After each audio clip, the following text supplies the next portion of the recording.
Je suis Alexandra Louis, députée des Bouches-du-Rhône de la 3e circonscription à Marseille. Alors j'ai reçu un message qui ressemble à beaucoup d'autres messages que j'ai pu recevoir.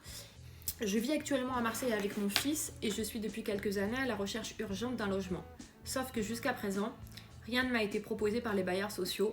On m'a conseillé de me tourner vers vous afin d'obtenir une aide dans ma désespérée recherche de logement. Accepteriez-vous de m'apporter votre aide pour trouver un logement social dans Marseille ? Si oui, dois-je prendre rendez-vous ? Je trouve ça très triste, je trouve ça extrêmement même grave qu'un citoyen, qu'un Marseillais, qu'un Français soit obligé d'aller taper à la porte d'un élu pour obtenir un logement, une place en crèche ou des subventions.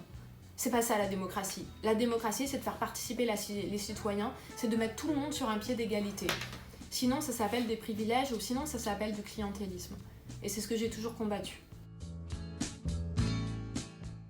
Je n'ai pas la possibilité d'attribuer des logements sociaux, ça ne relève pas évidemment des prérogatives d'un député. Je ne dirige pas un organisme de logements sociaux et je ne suis pas non plus assistante sociale, ce qui permettrait peut-être d'accompagner certaines situations individuelles.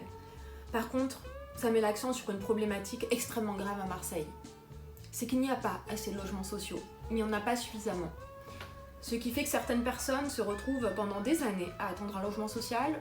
Et ce qui fait que beaucoup de Marseillais, je rappelle à peu près 1 sur 10, se retrouvent dans un logement insalubre. Alors au-delà de la responsabilité des marchands de sommeil, il y a une responsabilité des pouvoirs publics sur le nombre de constructions de logements sociaux. Il n'y en a pas suffisamment à Marseille, il n'y en a pas suffisamment dans la métropole. Il faut que le maître mot, en matière de logement, comme sur les autres sujets, ça soit la transparence. La transparence dans l'attribution des logements sociaux. La transparence d'un côté et une nouvelle politique de construction des logements sociaux. Le travail d'une députée ou d'un député, c'est avant tout de discuter, débattre et travailler des textes de loi. Il n'est pas normal qu'un Marseillais soit obligé d'aller voir un élu pour pouvoir prétendre à un logement social.